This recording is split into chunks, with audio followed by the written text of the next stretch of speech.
it's not a sin to be rich because God made Solomon rich.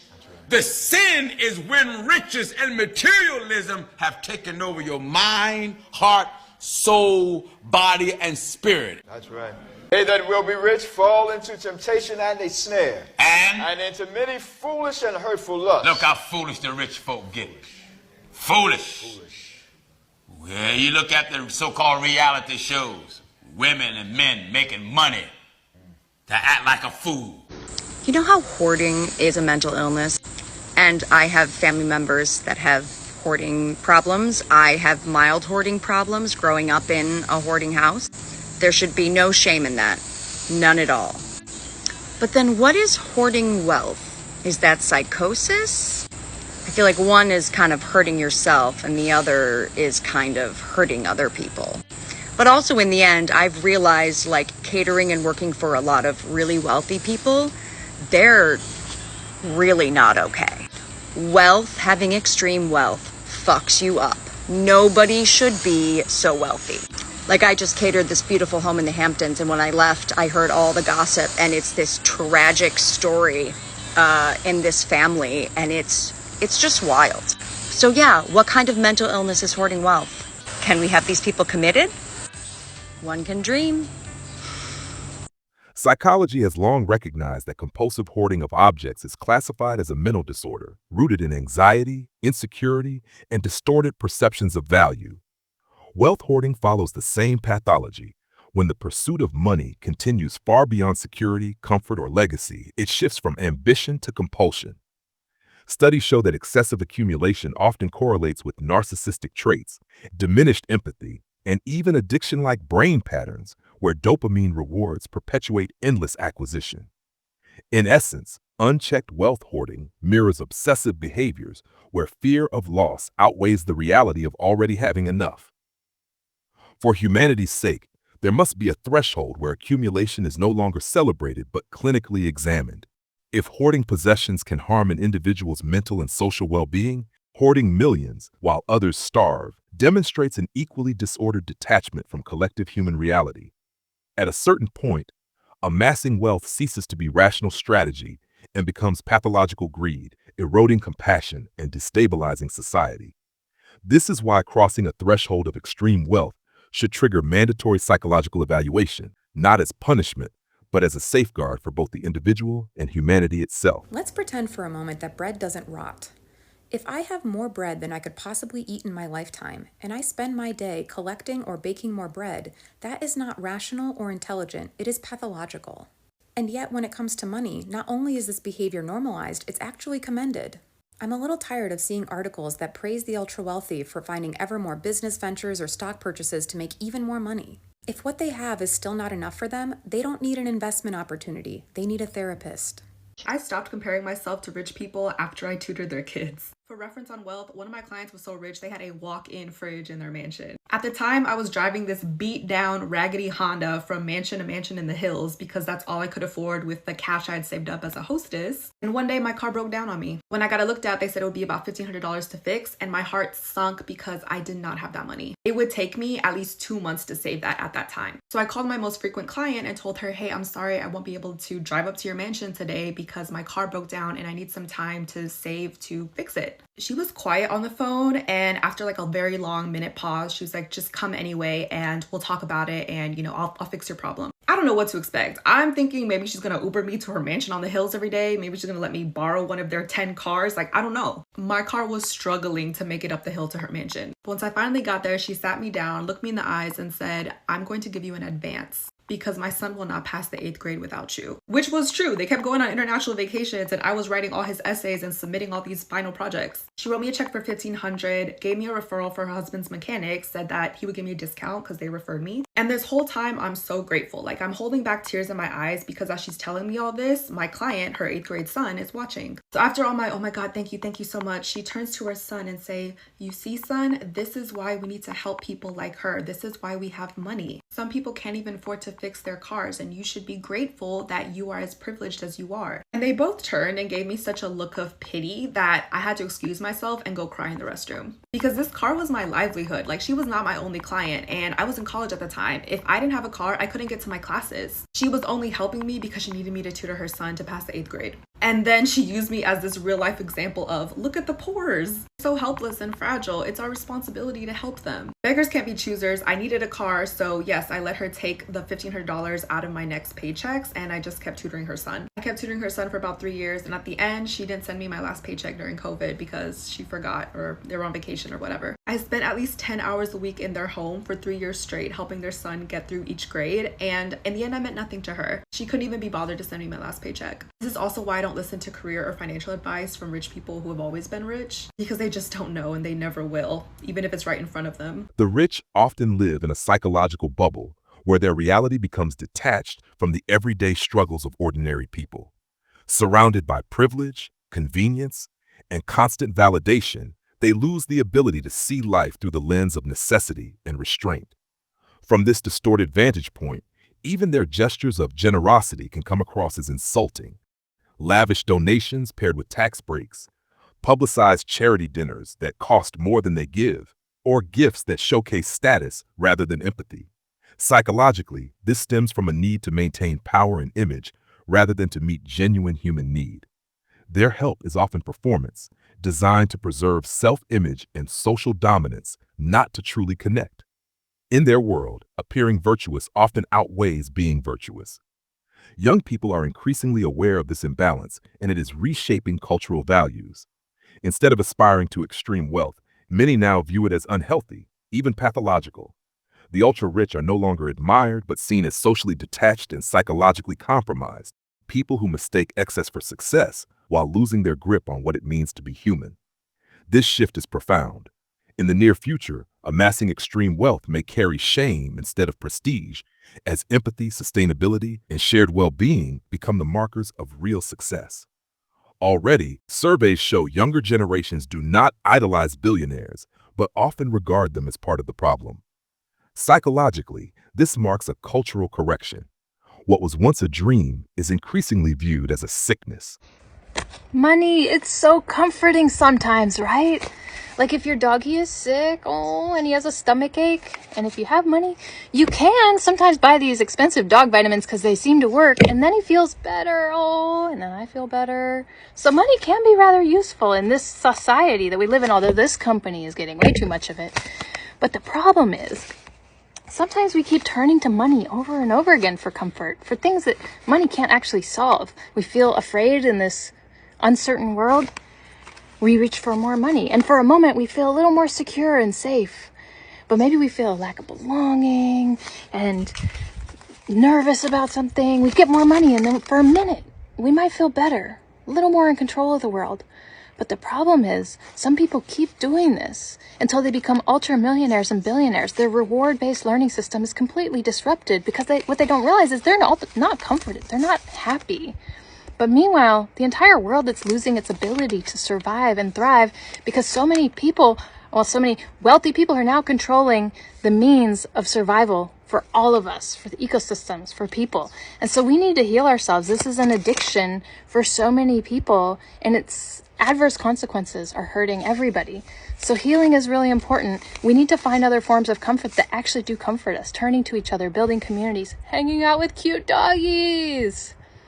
But really, as communities, we need to steward this wealth together, and that, in fact, will bring us a lot of comfort and safety. There's an under-discussed type of addiction that's ruining society, and I think it's time we talk about it. I'm talking about wealth addiction. Think hoarding disorder, but for money. And from the private equity firms that are bankrupting hospitals and killing people with negligence to the filthy rich politicians getting paid to preach propaganda and enable genocide, it's the quiet source of a ton of our problems. Let me explain it using this 2014 New York Times article by Sam Polk, a self-described wealth addict. Quote, in my last year on Wall Street, my bonus was $3.6 million, and I was angry because it wasn't big enough. I was 30 years old, had no children to raise, no debts to pay, no philanthropic goal in mind. I just wanted money for exactly the same reason an alcoholic needs another drink. I was addicted. Sam goes on to describe how his one and only goal in life was to be filthy rich, and despite his propensity for self-destruction and his problematic use of substances, which made his girlfriend leave him, he managed to make it up the Wall Street ladder. He was making millions of dollars per year and living his dream. He says, quote, the satisfaction wasn't just about the money. It was about the power. Because of how smart and successful I was, it was someone else's job to make me happy. Still, he was envious of others. I mean, he made more in a year than his mom had made in her entire life, but he was feeling disappointed that he only made 1.5 mil. Anyway, so he sucks up his low salary and just continues to work on Wall Street. And at one point, his dummy rich bosses were bashing some new regulations. He asked them, but isn't this better for the system as a whole? And that was not well received. Sam writes, quote, "From that moment on, I started to see Wall Street with new eyes. I noticed the vitriol that traders directed at the government for limiting bonuses after the crash. I heard the fury in their voices at the mention of higher taxes. These traders despised anything or anyone that threatened their bonuses. I'd always looked enviously at the people who earned more than I did. Now, for the first time, I was embarrassed for them, and for me. I made in a single year more than my mom made her whole life. I knew that wasn't fair. It wasn't right. What had seemed normal now seemed deeply distorted.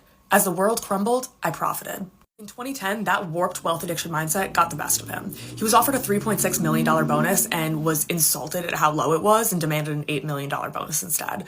His bosses offered to raise his bonus if he wanted to stay on a couple more years, and instead he angrily quit. Sure, it was a rough adjustment those first couple of years, but he ended up writing a book about it, and he credits his experience with drugs and alcohol and his years of counseling as helping him recognize his pursuit of wealth as addiction. He writes, quote, "I see Wall Street's mantra, we're smarter and work harder than everyone else, so we deserve all this money, for what it is, the rationalization of addicts." Sam argues that only a wealth addict would feel justified receiving millions of dollars in compensation while the majority of its workforce is surviving off low wages, as many execs do, and he actually uses McDonald's as the example. If money doesn't buy happiness and poverty kills, then what's with the imbalance? Those extra zeros aren't adding much value to a billionaire's life, but they're life-changing to the vast majority of workers. If you want to learn more about the dangers of extreme wealth, including how they harm the wealthy, I would recommend the book Limitarianism, The Case Against Extreme Wealth. She advocates for roughly a $10 million cap on wealth, which seems pretty reasonable given the majority of us live on way less than 100K. Anyways, what do you guys think about the concept of wealth addiction? Tell me in the comments.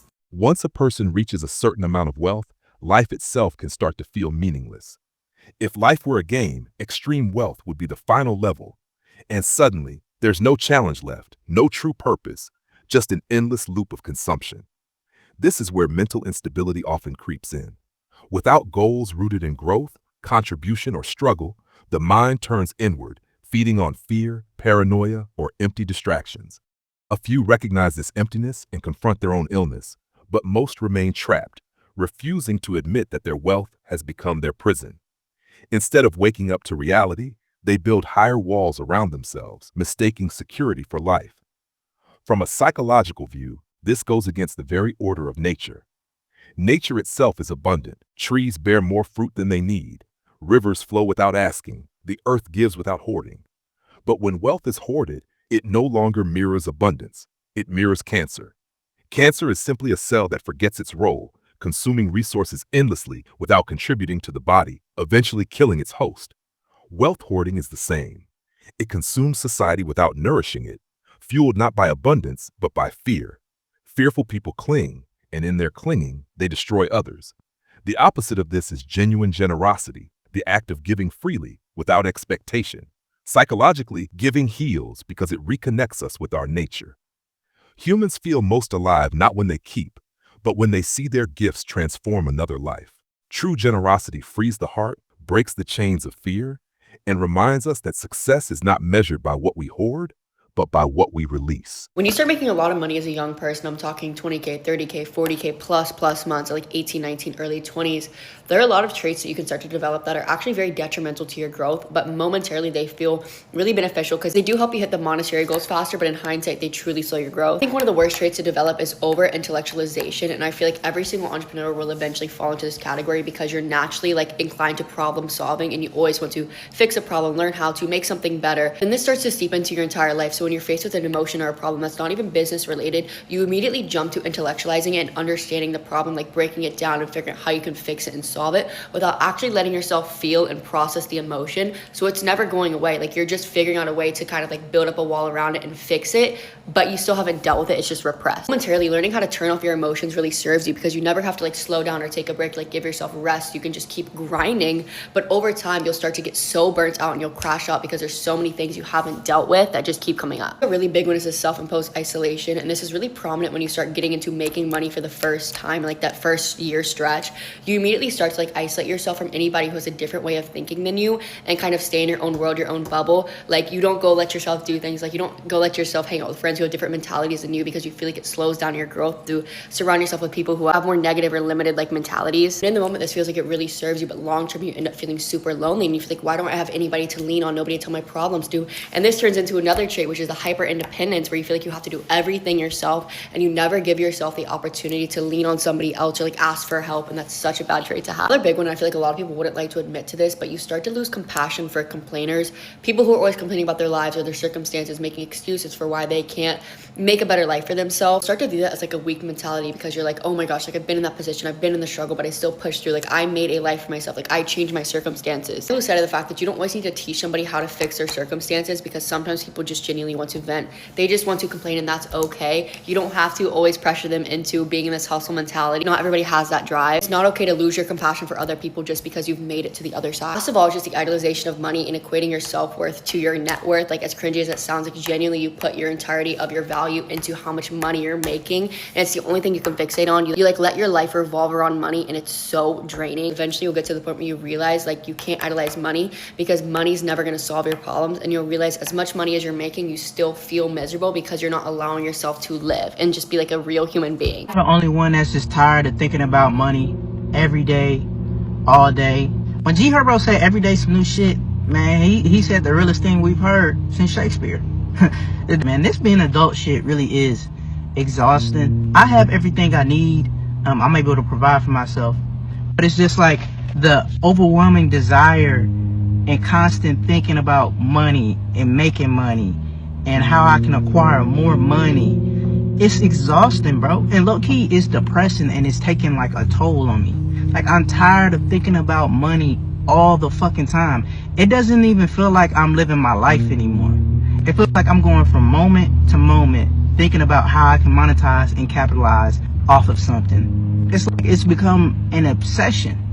And even creating content at this point is kind of starting to feel like a job. At first, this shit was really fun, like it was a passion and all that stuff. But now that, you know, I was blessed enough to be making money off of this, I don't know, like this shit ain't the same no more. Like I can't really explain it, but I have a full-time job and I create content on the side. So I do have two different revenues of income, and I do want to expand and have more, but it just feels like the obsession with money has just consumed my entire life. I think about, oh, these things I need to buy next, or this is what I want to buy. And you know, it's good to have goals, but it comes to a certain point to where this shit really affecting my mental health, and I'm just tired of it, bro. Like I said, it doesn't feel like I'm living my life. It feels like I'm going moment from moment to moment. Just I'm not even existing anymore because all I think about is fucking money. Money this, money that, money this, money that. And this shit is making me sad, bro. Like I'm gonna be completely honest with you. It's making me sad.